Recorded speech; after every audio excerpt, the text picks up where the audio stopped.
सुप्रभात बच्चों। आज फिर हिंदी जागृति पथ में आप सभी का स्वागत है। और आज मैं इंटरमीडिएट का वो चैप्टर लेकर आया हूं जो मात्र निर्धारित है और इस पर जो है 6 नंबर बिल्कुल जो है आता ही है। यानी आप लोगों का सत्य का जीत जो खंड काव्य है द्वारिका प्रसाद महेश्वरी द्वारा रचित, इसका जो है आप लोगों को सारांश आएगा। और नहीं तो इसमें से किसी पात्र का चित्रण आता है तो आपको जो है ये कहानी, ये खंड काव्य की कहानी जब मालूम रहेगी तो आप अपने आप जो है लिख लेंगे। तो मैं सुनाता हूं इसकी सारांश। सत्य का जीत वह जो है खंड काव्य है जो आप पढ़े होंगे 10 में, कर्ण खंड काव्य।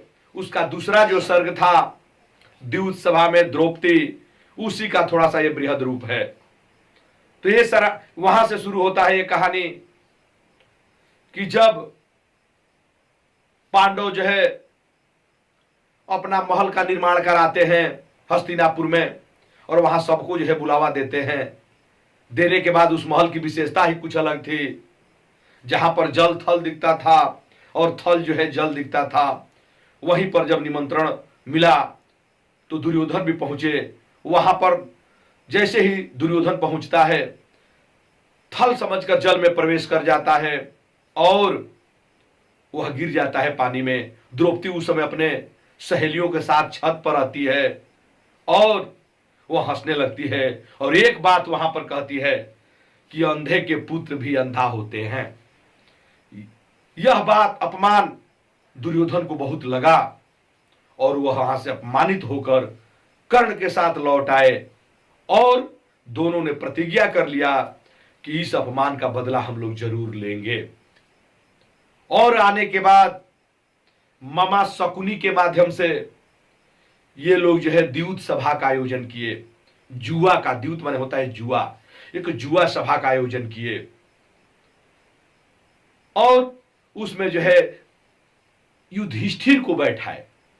पांडवों में जो सबसे बड़े भाई थे पांडवों का, युधिष्ठिर को उसमें बैठाया गया और छल करके युधिष्ठिर को पूरा राजपाट, धन दौलत सब ये जीत लिए। धीरे धीरे वह जो है अपने 5 भाइयों को हार गए। इसके बाद युधिष्ठिर अपने पत्नी को भी जो है उस दांव पर लगा दिए। लगाने के बाद जैसे ही द्रौपदी कौरवों के द्वारा विजित होती है, वहीं पर बैठा है दुशासन और दुर्योधन, दोनों जो है बैठे हैं वहीं पे। तब तक कर्ण और दुर्योधन दोनों जो है दुशासन को ललकार कर कहने लगते हैं कि आप द्रौपदी का चीरहरण करो। बोलता है कर्ण कि अरे दुशासन, ठहर मत, हर ले वस्त्र कृष्णा के सारे, वह चाहे रो रो जी से पुकारे। और जैसे ही वहां पर द्रौपदी जाती है, अब जैसे ही द्रौपदी का चीरहरण करना की कोशिश करता है ये, दोनों में दुशासन और द्रौपदी में यहां पर शस्त्रार्थ होता है और यही शस्त्रार्थ इसका मुख्य अंश है। सत्य का जीत का जो मुख्य हृदय माना गया है इसी दोनों का संवाद का। यहां पर दुशासन और द्रौपदी में शस्त्र, शास्त्र, धर्म, अधर्म, अनेक इस बातों पर जो है चर्चा होती है कि वास्तव में सत्य असत्य ये क्या है। कौरव पक्ष जो है दुशासन के शस्त्र बल पर जो है बढ़ावा देते हैं, जबकि द्रौपदी जो है शास्त्र बल पर बढ़ावा देती है। अब क्या होता है कि जैसे ही दोनों में जो है बातचीत का जो है शुरू होता है सिलसिला, दुशासन को ये लोग ललकारते हैं, दुशासन आगे बढ़ता है। इसके बाद द्रौपदी जो है, सबसे मार्मिक सर्ग यही है यहां पर कि द्रौपदी यहां पर एक शेरनी की तरह दहाड़ने लगती है। बोलती है कि अरे नीच दुशासन, क्या होता है एक नारी का क्रोध, आज इस बात की तुम्हें कराऊंगी हम बोध। वह रुक जाता है और यह जो है ललकार कर कहने लगती है कि अगर हिम्मत है तो आप लोग आओ, चीर हरण करो। और इतनी जो है वो सभासद में जितने लोग थे सबको जो है द्रौपदी जो है कहने लगती है कि आज एक नारी का जो है इस सभा के बीच में जो है लज्जा खोकर लोग इनका जो है चीरहरण करना चाह रहे हैं। तो आज द्रौपदी का जय कैसे चीरहरण हो रहा है, आप लोग अगर आंखों से देखेंगे तो कैसे इस समाज का जो है इज्जत बच सकती है। इस बात को लेकर उस सभासद में बैठे भीष्म पितामह,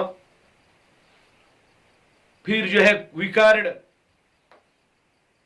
विदुर जी और जो है द्रोणाचार्य आदि लोग बैठे हुए थे।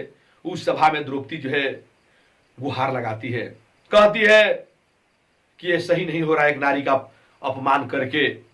इसके बाद पांडव जो है ये सोचते हैं कि एक स्त्री का चीरहरण होने से पहले हम लोग भी वो अपना वस्त्र उतार लें, और पांचों पांडव अपना वस्त्र जो है उतारते हैं।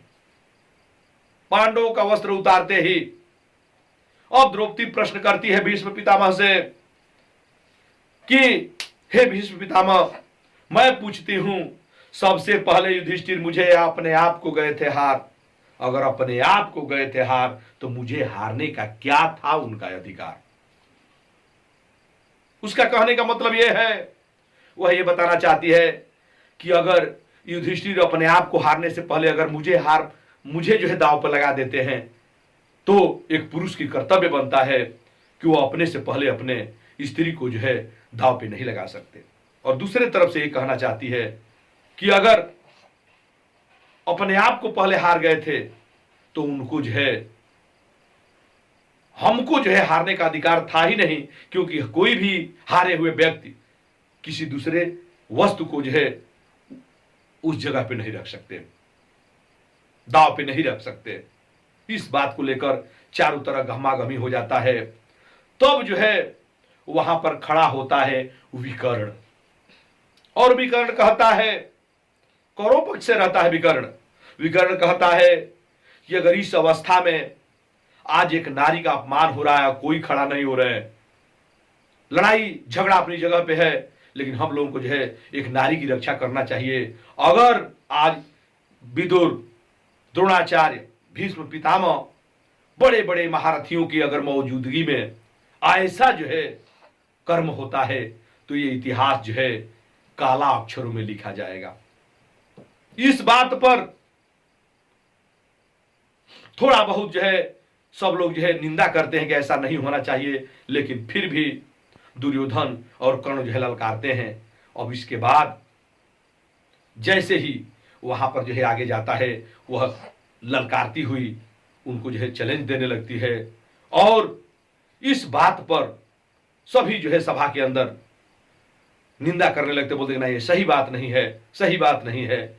इस बात पर धृतराष्ट्र खड़े होते हैं और कहते हैं कि देखिए जो कुछ हुआ जीत हार अपनी जगह पे है, लेकिन जो द्रौपदी के साथ हो रहा है यह अच्छा नहीं है। कौरवों को समझाते हुए कहते हैं कि जियो और जीने दो का नारा देते हैं कि जियो और जीने दो,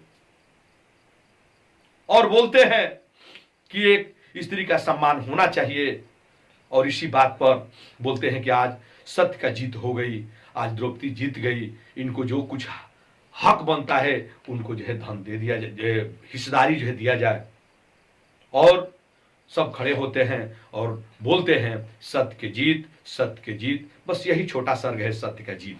लेकिन यह भी ध्यान देना है, ये तो सारांश में आता है, लेकिन सबसे ज्यादा इसमें पूछा जाता है कि खड़खंड काव्य के आधार पर द्रौपदी का चरित्र चित्रण लिखिए, दुशासन का चरित्र चित्रण लिखिए, कर्ण का चरित्र चित्रण लिखिए। तो आपको इसमें ध्यान देना है कि द्रौपदी का चरित्र चित्रण हेडिंग देकर, शीर्षक देकर, और 5 हेडिंग देंगे आप, 5 हेडिंग कम से कम।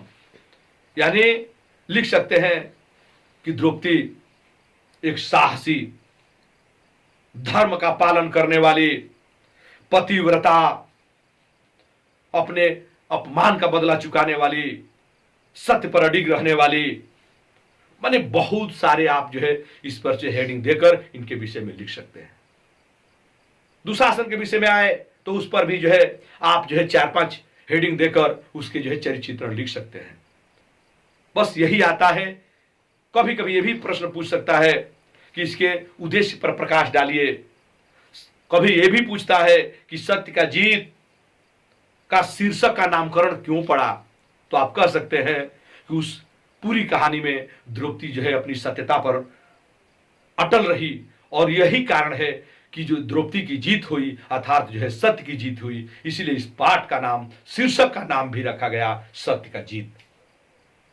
अगर ये खंड काव्य अच्छा लगा हो तो आप लोग जरूर इस वीडियो को शेयर करें, लाइक करें और कमेंट करना ना भूलें।